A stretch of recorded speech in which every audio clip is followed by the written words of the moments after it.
So yeah, Nintendo has officially announced they new BBL. They went to the DR, you know what I'm saying? They went and got a Brazilian butt lift, and they got a complete overhaul with the new Nintendo Switch 2.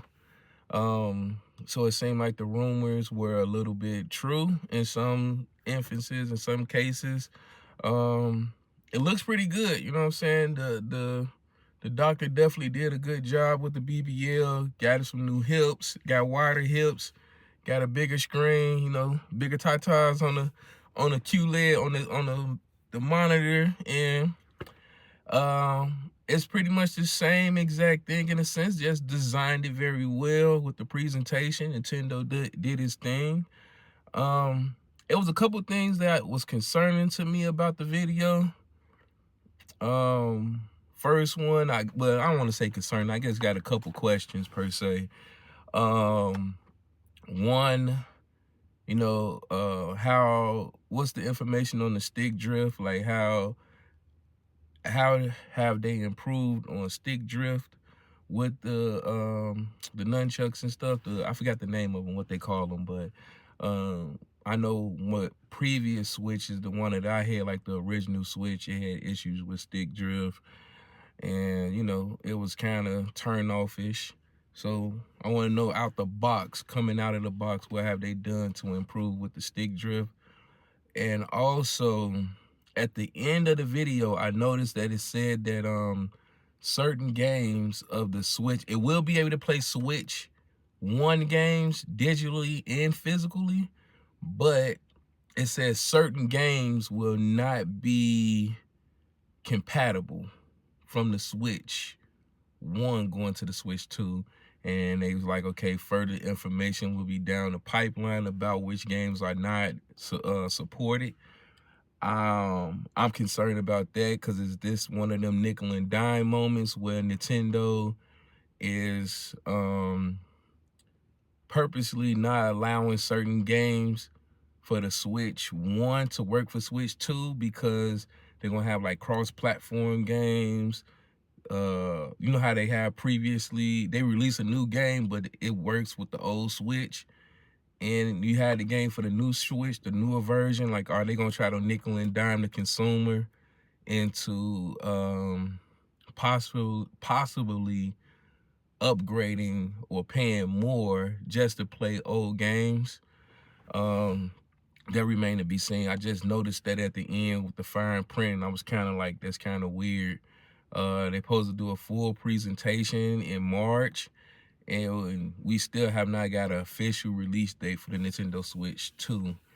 My opinion, it might be in like June, maybe July. I was dealing with a couple of people, and they was complaining about, you know, how Nintendo really didn't do spec-wise, do a lot of upgrades to it. They was talking about old Samsung chips and yada, yada, yada.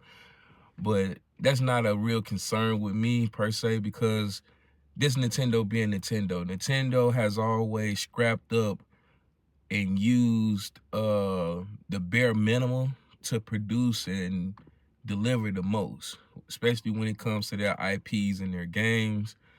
So the Switch 2 is literally right up the same alley, in the sense of don't expect a lot, like a powerhouse device, but you should expect quality, well-functioning video games that release with little to no bugs or issues. That's what you expect from Nintendo.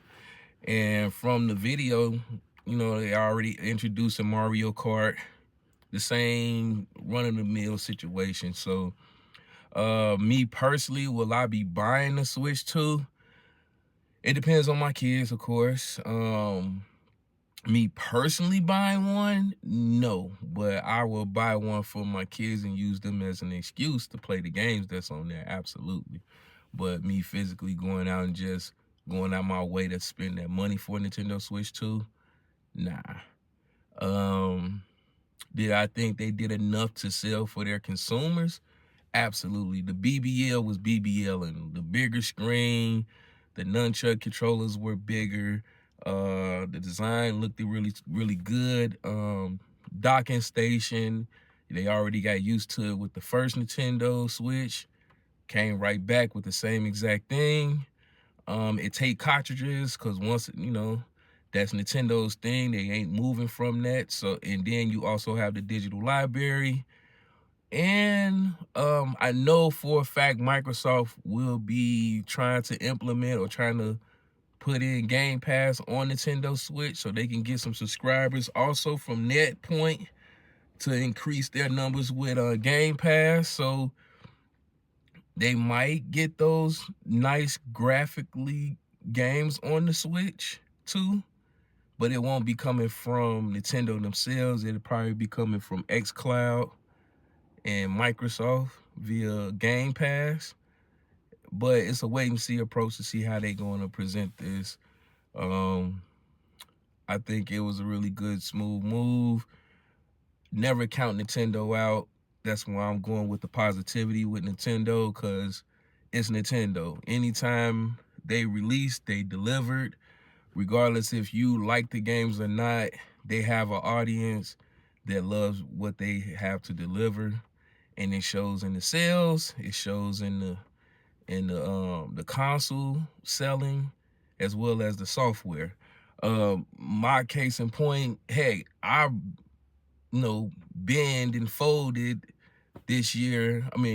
This past Christmas, and ended up buying one Switch. I had to end up buying two Switches. And the price of the Switch was like $399 for the OLED one. So I was looking at that price like it was crazy, but guess what? I ended up folding because you always want to keep your kids happy, and that's what they wanted for Christmas. So that's what I delivered. Nintendo's gonna prey on individuals like me once again for 2025. This your boy Double O Melo. Sound off in the comment section. Let me know how you feel about the whole Nintendo Switch trailer. Would you be buying it? Is it something that you're into? Let me know in the comment section. One love and God bless. Peace.